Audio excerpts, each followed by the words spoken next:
Welcome to my channel, where the scariest stories come to life. Before we dive into today's chilling tale, make sure to hit the subscribe button and turn on notifications, so you never miss a story. Now, let's get into the horror. When I was 16, my parents decided to go away on a second honeymoon. I guess they hadn't done it any sooner because they didn't feel like they could leave me home alone in the house for many years. I was too young to be home alone, and they didn't want to hire a babysitter to be with me for an entire week. Even when I was 15, they were worried I was going to be throwing parties and going wild while they were gone.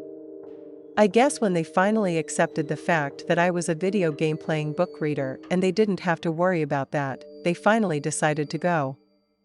I was having a pretty fun Friday night, just sitting in the living room and playing video games. I can't even recall exactly what game I was playing. I played so many that it's not always easy to keep track of them.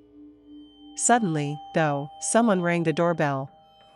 I got up, not really thinking that much about it, only to be surprised when I saw a pizza man standing at the door. He was a big, older guy, looked to be in his 40s, maybe a lot older than I would normally expect a pizza delivery guy to be. He told me that he had my pizza right there. "I'm sorry, I didn't order a pizza," I told him. I was very confused. I knew that people had a habit of ordering pizzas and sending them to other people's homes as a sort of prank. Since just about everyone pays with credit cards nowadays, though, I really didn't think it was a prank I would ever get to experience. "Oh, well, that's strange," the guy said to me. "Well, they paid for it already, and it's supposed to be delivered to this address, so I guess you get a free pizza." Lucky you? Well, of course, I wasn't going to turn down a free pizza. I went ahead and grabbed it, thanked the guy, and he went on his way. The following evening, I was once again playing video games when I heard the doorbell ring once more. I went over to see who it was, and was surprised to see the exact same pizza delivery guy as the night before. He had another large pizza with him. I didn't order it this time either, I informed him. He kinda shrugged his shoulders. "Are you sure your parents didn't order it or something?" he asked me. I told him, no, my parents aren't at home, something which was obviously stupid to tell him in retrospect. "Well, I guess someone likes you or something. It's paid for again, so I guess you get another free pizza." I was a 16-year-old boy, so having a whole pizza 2 nights in a row was not a bad thing, as far as I was concerned. Honestly, I didn't even care who had sent it to me. My only complaint this time was that whoever did it didn't include chicken wings. I barely even remember eating the pizza at all. To tell you the truth, the experience was all fuzzy. I don't even remember when I fell asleep. I definitely remember waking up, though, and I'll never forget it. I woke up only to find I was tied and gagged, lying down on the couch. This was obviously weird. For a few moments, I didn't even realize who I was.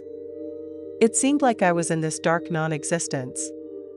Then when I woke up, I was just there. It's so hard to explain if you've never gone through it before yourself.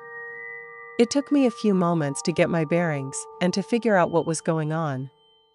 The house had been ransacked, things were broken, and I would later find that many things were missing as well. The worst part, though, was that there were 2 guys skulking about the house. One of them was the pizza guy from earlier.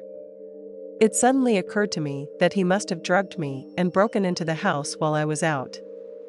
I tried my best to remember their features on the off chance that if I got out of this, I could tell the police. I thought that if they'd tied me up, at least that meant they probably weren't going to kill me. They could have easily killed me while I was out. One of the men turned towards me, and I very quickly snapped my eyes shut. I didn't want them to know I was awake. I heard one of them walking up to me, and then something smacked me hard in the head. Everything went black once again. Next thing I knew, I woke up in the hospital. My parents were there, and I was being treated for a concussion. Apparently, one of the guys had noticed I was awake and hit me in the head. They had, in fact, drugged that pizza, and I still had traces of the drug in my system. I felt miserable afterwards. My neighbor had noticed a vehicle in the driveway, luckily, and called the police in time. They knew my parents weren't home and that I did not have a car myself. When they got there, the burglars were just leaving, and they were arrested immediately. An ambulance was then called for me. Although the burglars did get caught, it wasn't exactly a win for my family.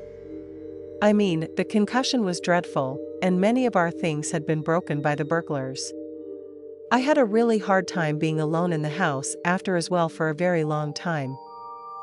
Hi, I'm Ethan. When I was growing up, I was definitely a bit of an unpopular and bookish sort. I got bullied quite a lot. It was a shame because I actually enjoyed going to school. There was this one guy at school named Richard who always made going extremely sucky.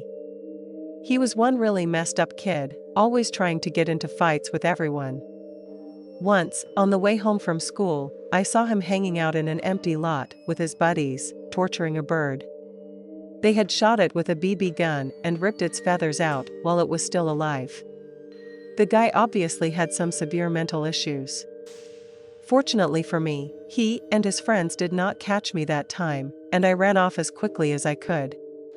In regards to me in particular, he would call me all sorts of names, knock my books out of my hands, typical bully stuff.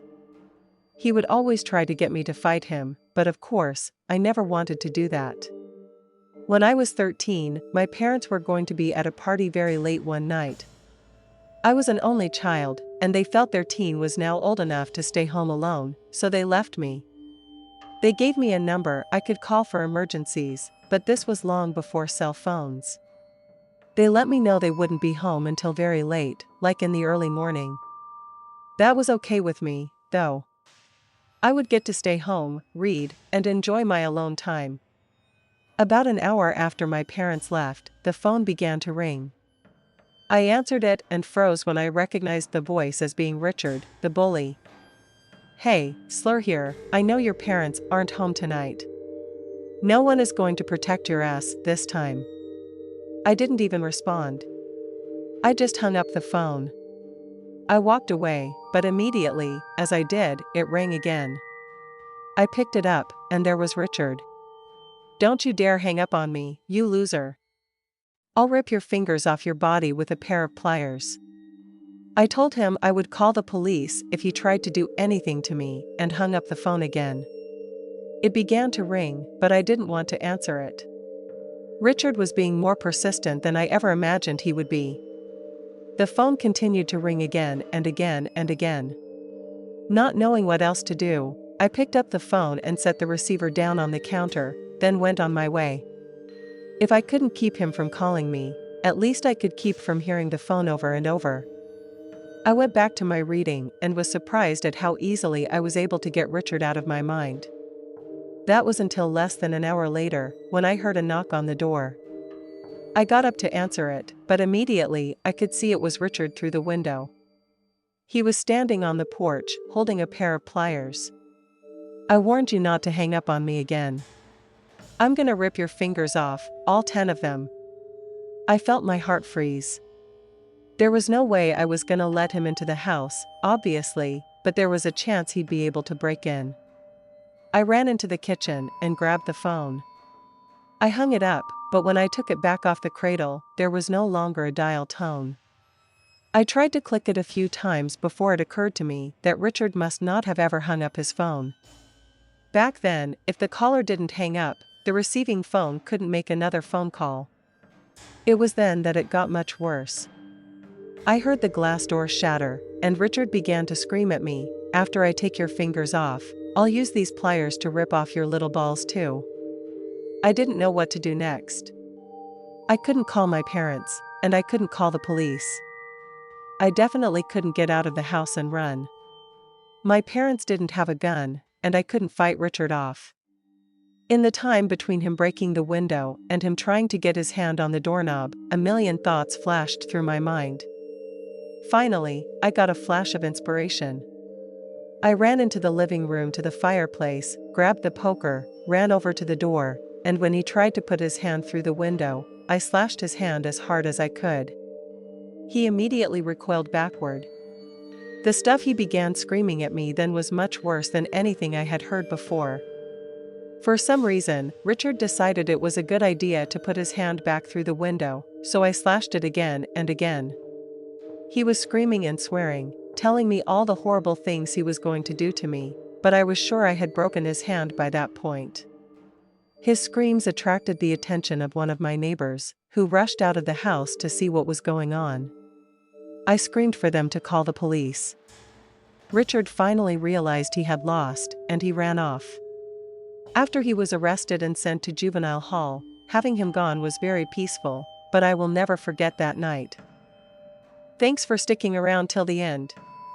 If you enjoyed the story, don't forget to give the video a like and leave a comment with your thoughts. And if you haven't already, hit that subscribe button and turn on notifications so you never miss a terrifying tale. See you in the next one.